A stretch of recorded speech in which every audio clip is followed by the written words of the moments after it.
तो आज आप लोगों को हम एक्सरसाइज 4.1 का चौथा बताएंगे। देखिए तीसरा क्वेश्चन हमने बताया था, उसी प्रकार से चौथा हमने कहा था लगा लीजिएगा। तो उम्मीद करते हैं कि आपको आ गया होगा, लेकिन बता दे रहे हैं इसको भी। देखिए क्वेश्चन है, यदि A इक्वल टू मैट्रिक्स ये 101 012 004 हो तो दिखाइए determinant of 3A equal to 27 determinant of A। तो इसको लगाने के लिए देखिए ये मैट्रिक्स जो दिया है ये स्क्वायर मैट्रिक्स है। स्क्वायर मैट्रिक्स का डिटर्मिनेंट होता है, ये मैट्रिक्स फॉर्म में है, इसको आप पहले डिटर्मिनेंट फॉर्म में लिख लीजिए। तो डिटर्मिनेंट ऑफ A 101 012 004 ये क्वेश्चन है आपका, ठीक है। तो देखिए सारणी का प्रसार करने के लिए मैंने आपको बताया था कि किसी एक रो को या किसी एक कॉलम को लेकर हम उसका प्रसरण करते हैं। मान लीजिए आप पहला रो लेते हैं तो प्रसरण तो होगा, लेकिन इसमें पहला कॉलम अगर लेकर आप प्रसरण करिए तो इसके दो अवयव शून्य हैं, तो आपको केवल एक अवयव लेकर प्रसरण करना पड़ेगा, क्योंकि इसका तो शून्य ही हो जाएगा। तो ये ध्यान रखिएगा, किसी सारणी के प्रसरण में अगर किसी एक पंक्ति में, रो में या स्तंभ में दो अवयव शून्य है तो आप उसी स्तंभ या उसी पंक्ति को लेकर प्रसरण किया करेंगे, तो आपका जल्दी प्रसरण हो जाएगा। जिसमें मैं पहले स्तंभ, पहले कॉलम को लेकर प्रसरण कर रहा हूं। देखिए तो इसका नियम चिन्ह क्या होता है, प्लस प्लस नियम चिन्ह होता है। उसके बाद आप एलिमेंट लिखेंगे 1, फिर 1 से पास करने वाली रो और 1 से पास करने वाला कॉलम, ये दोनों आप छोड़ देंगे। क्या बचेगा 1 2 0 4 और आगे ये लेते हैं तो इसका 0 हो जाएगा, इसका 0 हो जाएगा, तो लेने से कोई फायदा नहीं। इसीलिए कह रहे हैं कि अगर दो एलिमेंट शून्य है तो उसी स्तंभ को या उसी पंक्ति को आप सेलेक्ट करेंगे प्रसरण करने के लिए। यह आपका आ गया 4 - 0 इक्वल टू 4 4।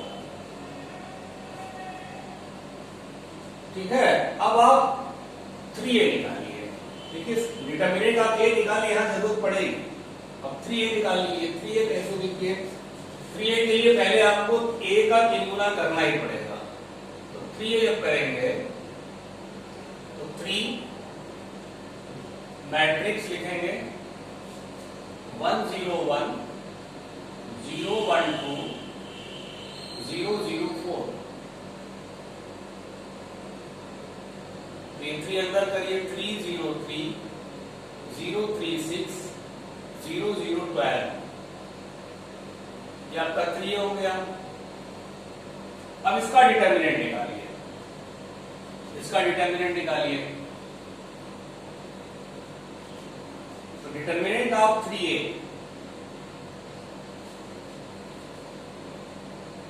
303 00 36 012। ध्यान दीजिएगा, जब हम मैट्रिक्स लिखते हैं तो ये आप ये घुमा दिया करेंगे, और जब डिटर्मिनेंट लिखते हैं तो ये पैरेलल लाइन होनी चाहिए। इसका थोड़ा ध्यान दीजिएगा लिखते समय। यहां पे आपने मैट्रिक्स लिखा, ये भी मैट्रिक्स है, अब इसका डिटर्मिनेंट लिख रहे हैं। तो फिर प्रसरण देखिए, प्रसरण आप फर्स्ट कॉलम को लेकर प्रसरण करिए, एक्सपेंशन करिए। तो 3 प्लस नियम चिन्ह क्या होता है, प्लस पहले अवयव का 3, फिर इसका कॉलम छोड़ दीजिए, इसका रो छोड़ दीजिए, तो आपका ये हो जाएगा 36 0 12। 3 12 दिया 36, 12 दिया 36 माइनस 0, ये हो गया 36 दिया 108। अब देखिए आपके पास डिटर्मिनेंट ऑफ A है, आपके पास 3A का डिटर्मिनेंट है। तो अब देखिए ये प्रूव हो गया है। अब यहां से अब स्पष्ट है कि ये आपका देखिए 3 कितना 108 आया है और ये आपका 4 है, 27 चौक का 108 होता ही है, 27 डिटर्मिनेंट आपके ये 108 आया है और ये आपका 4 आया है, 108 बराबर 108, ये सिद्ध हो गया। ठीक है, ऐसे करिएगा। अब आप देखिए इसमें जो है 5वां क्वेश्चन में 4 पार्ट दिए हैं, चारों एक्सपेंशन करना है। एक्सपेंशन करने में आपको बताएं किसी एक रो या किसी भी एक कॉलम को सेलेक्ट करके एक्सपेंशन कर सकते हैं, वही नियम ही है। तो थोड़ी आसानी होगी, किसी कॉलम में या किसी रो में अगर 2 एलिमेंट आपका 0 है तो उसी कॉलम को सेलेक्ट करिएगा। ठीक है, तो देखिए इसमें कर तो चारों लेंगे आप, लेकिन हम 5वें का पहला बता रहे हैं। देखिए 5वें का पहला 3 -1 -2 0 0 -1 3 -5 0, इसका एक्सपेंशन करना है, मान बताना है सारणी का। इसमें देखिए ये दूसरा जो रो है इसमें 2 अवयव शून्य है, तो दूसरे अवयव को सेलेक्ट करिए। दूसरे अवयव सेलेक्ट करेंगे तो इसका देखिए क्या होगा, 0 तो लेंगे 0 आ जाएगा, 0 लेंगे फिर 0 आ जाएगा, यही आपको लेके अवयव लेकर के एक्सपेंशन कर देना है। तो इसका चिन्ह क्या होगा, देखिए plus plus minus plus minus, minus नियम चिन्ह हो गया और फिर एलिमेंट आप लेंगे, एलिमेंट तो लेंगे। अब इससे पास करने वाला कॉलम और इससे पास करने वाला रो आप छोड़ देंगे, तो बचेगा क्या 3 -1 और 3 -5, ये हो गया +1 और ये हो जाएगा -15, माइनस अपने मन से लिखते हैं और उसके बाद -3। ठीक है, 1 -15 +3, ये हो जाएगा -12 आंसर। ऐसे आप चारों खंड कर लेंगे। 6वां भी आपका आ जाएगा। 6वां देखिए मैट्रिक्स दिए हुए हैं। 6वां में कह रहे हैं कि यदि A = मैट्रिक्स है 1 1 -2 0 2 -1 3 -5 0, समझ में आ रहा है ना? और थोड़ा कमेंट में लिखा करिए तो हमको लगेगा समझ में आ रहा है। आप लोग कुछ प्रक्रिया दिया करिए। तो ये मैट्रिक्स दिया हुआ है, तो आपसे पूछ रहा है डिटर्मिनेंट आप A का मान ज्ञात कीजिए, ज्ञात कर। तो देखो इसमें मैट्रिक्स जो दिया है ये आगे फॉर्म है, इसका डिटर्मिनेंट लिखना है, तो डिटर्मिनेंट लिखिए, डिटर्मिनेंट का सिंबल लिखिए 2 पैरेलल लाइन, ऐसे 1 1 -2 0 2 -1 3 -5 0। वो रो सेलेक्ट करिए जिसमें एक आध 0 आया हो, थोड़ा कम काम करना पड़ेगा। ये वाला कॉलम सेलेक्ट कर देना। देखिए फर्स्ट कॉलम देखिए, आप वैसे तो आप कोई भी रो का सेलेक्ट करेंगे आएगा आंसर एकदम इक्वल, कोई प्रॉब्लम नहीं, कल करके दिखाया था। थोड़ी जल्दी हो जाती है। मान लीजिए पहला कॉलम सेलेक्ट कर रहे हैं आप, प्रथम स्तंभ के अंदिश, प्रथम स्तंभ के अंदिश प्रसरण करने पर लिख दीजिए, प्रसरण करने पर, प्रसार करने पर, प्रसरण कहिए चाहे प्रसार कहिए चाहे एक्सपेंशन कहिए। तो मान लीजिए प्रथम स्तंभ ले रहे हैं आप, तो इसका पहला अवयव का नियम चिन्ह प्लस होता है, ठीक है, प्लस। फिर उसके बाद अवयव लिखते हैं आप, अवयव 1, इससे पास करने वाला रो छोड़ दिए, कॉलम छोड़ दिए, क्या बचा 2 -1 -5 0। पहला अवयव ले लिए। अब दूसरा अवयव शून्य है, इसको लेने से कोई फायदा नहीं क्योंकि शून्य नहीं आएगा, तो प्लस माइनस फिर प्लस ही होगा, प्लस 3 लिख दिए। इससे पास होने वाला रो और इससे पास होने वाला कॉलम छोड़ दिए, तो 1 माइनस 2 2 माइनस 1। ठीक है, अब ये आपका 1 हो गया, 2 0 0 हो जाएगा, माइनस अपने मन से लिखते हैं, और -1 -5 का मल्टीप्लीकेशन 5।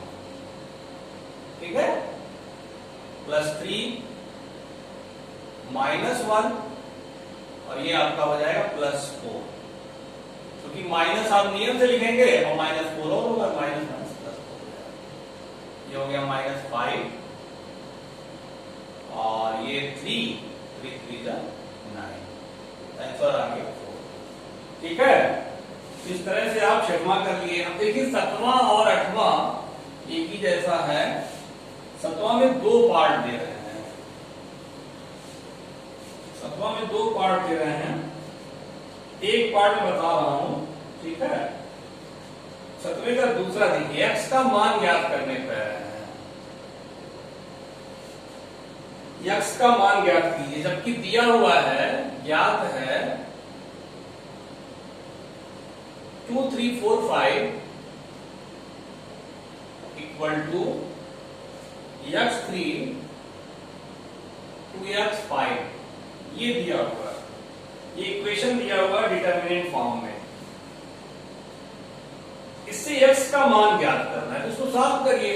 डिटरमिनेंट फॉर्म है, इसका एक्सपेंशन कर दिए, 2 5 10, 3 चौका 12, 5x minus 6x -2 minus x equal to 9। इसी तरीके से पहला लगा लेंगे। 8वां भी लगभग इसी टाइप का है। देखिए 8वां में कह रहे हैं यदि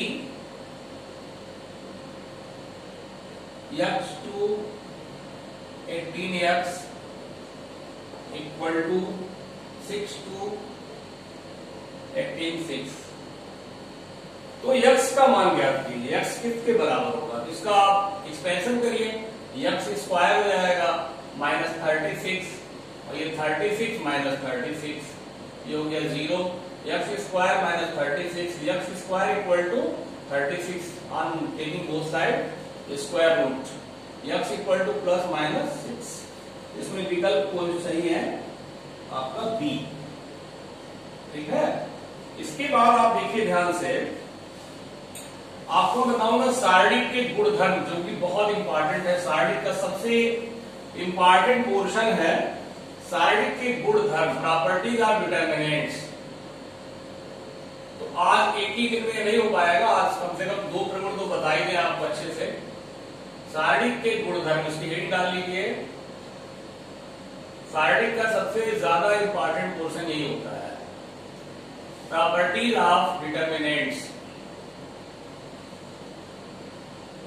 प्रॉपर्टीज ऑफ डिटरमिनेंट्स।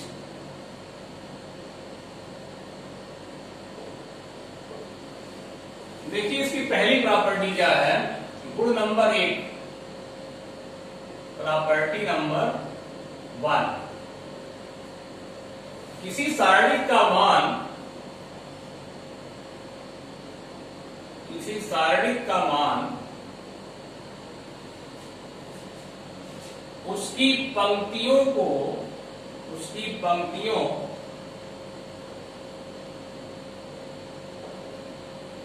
और स्तंभों, और स्तंभों को परस्पर परिवर्तित करने पर, परस्पर परिवर्तित करने पर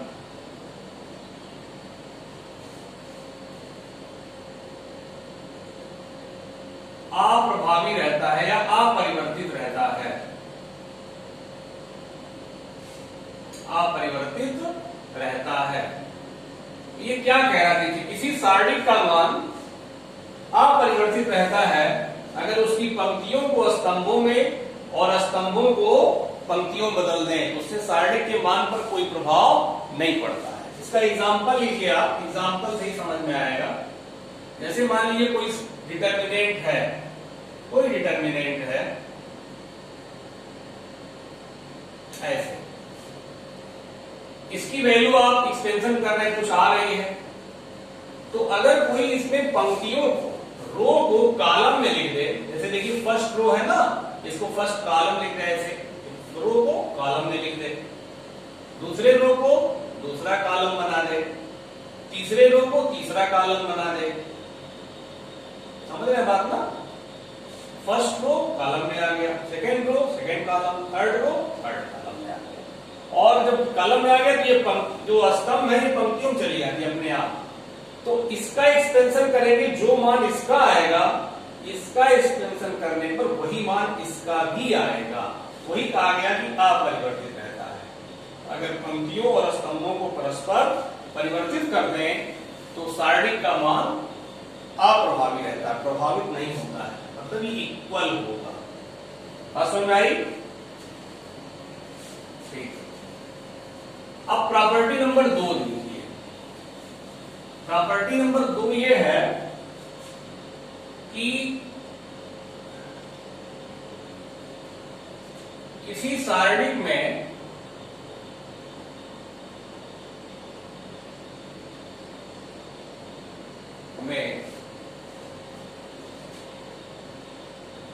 किसी पंक्ति, देखिए जो व्यवहार पंक्ति के साथ करेंगे वही व्यवहार स्तंभ के साथ होगा। तो आप लिखिए, किसी सारणिक में किसी पंक्ति या स्तंभ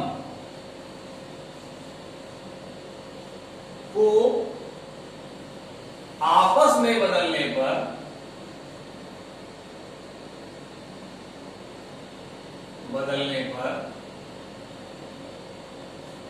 चिन्ह बदल जाता है, चिन्ह परिवर्तित हो जाता है। इसको एग्जाम्पल समझिए, हो जाता है। देखिए इसका क्या मतलब हुआ, जैसे आप कोई सारणी ले लीजिए 1 2 1 3 4 5 -2 3 5, ऐसे कोई सारणी ले लीजिए। इसका ये कहना है प्रॉपर्टी नंबर 2 का, जैसे ये आपका R1 है, ये आपका R2 है, ये आपका R3 है। आप चाहें तो R2 को R1 की जगह लिख दें और R2 को R1 की जगह लिख दें। इससे ये फर्क पड़ेगा कि पूरे सारणी का चिन्ह बदल जाएगा। मतलब कोई लड़का अगर R1 को R2 जगह लिख देता है, जैसे 3 4 5 3 4 5 1 2 1, देखिए R1 आ गया R2 जगह और R2 चला गया R1 की जगह। और ये आपका एडिटिव रखिए 3 5 2 3 5। अब इसका जो विस्तार करेंगे आप, इसका जो विस्तार करेंगे, मतलब ये माइनस का फर्क पड़ जाएगा, माइनस आ जाएगा। ये कहने का मतलब चिन्ह बदलने का मतलब पूरे सारणी के बाहर माइनस बन जाएगा। अब इसका विस्तार करेंगे, देखिए कितना आएगा 1 प्लस फिर 4 × 20 और -15, फिर -2 ये ले रहा है, ये छोड़े 15 + 10, 15 + 10, तो ये +1, छोड़े 9 + 8, ठीक है 5, ये 25 × 50 और 9 8 17, 17 5 22 22 -28 है। इसका विस्तार करें, देखिए इसका विस्तार माइनस लगा दिए पहले से, हमने नियम के हिसाब से माइनस लगा दिया कि अगर R1 को R2 लिखे ना, R2 को R1 नहीं लिखेंगे तो माइनस का फर्क पड़ेगा। तो देखिए माइनस लगा दिए पहले से, है ना। 3 ये छोड़े 10 -3 -4 ये छोड़े 5 + 2, फिर +5 3 + 4, तो देखिए आपका यहां कर देगा -7 3 21, 7 चौक 28 और ये 12 बचे 60। ये आ गया आपका कितना -7 3 7 3 21 हो गया, 7 चौक 28 हो गया और ये आपका कितना हो गया 4 3 7 बचे 35 होगा 60 लिखिए 12 हो गए 4 3 7 बचे 35। तो ये हो गया देखिए ये आपका -7 और 28 प्लस 28। तो देखिए -28 आया कि नहीं आया। तो कहने का मतलब कि किसी भी दो पंक्ति को आपस में बदल लेंगे तो माइनस का प्रभाव पड़ेगा। किसी भी कॉलम को अगर ऐसे C1 को C2 की जगह C2 को C1 की जगह बदलेंगे तब भी माइनस का प्रभाव पड़ेगा।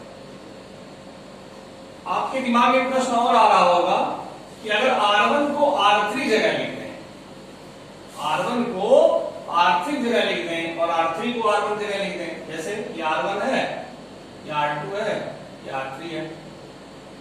R3 को उठा के R1 की जगह लिख दीजिए -2 3 5। ये R3 को R1 की जगह और R1 को R3 जगह 1 2 1 और ये आप रहने दीजिए, तब भी माइनस का फर्क पड़ेगा। R1 R2 R3 में से किसी भी दो को आप अदला बदली करेंगे तो उससे माइनस का फर्क पड़ेगा। यही बात कॉलम के लिए भी लागू होगा। C1 को C2 को साथ बदलिए तो भी फर्क पड़ेगा, या C1 C3 को बदलिए तो भी माइनस का फर्क पड़ेगा। तो ये प्रॉपर्टी नंबर 2 है। इसी प्रकार से आपको और प्रॉपर्टियां मिलेंगी। तो सार्डिक में सबसे ज्यादा इंपॉर्टेंट आपकी प्रॉपर्टी होती है और कल जो प्रॉपर्टी आएगी काफी इंपॉर्टेंट है, उसका काफी अनुप्रयोग है चैप्टर्स में, ठीक ना। तो 4.2 में आपका ये सार्डिक के गुण से ही सवाल लगाए जाएंगे अधिकतर, ठीक है। इसके बाद आपको कल बताएंगे, ठीक है।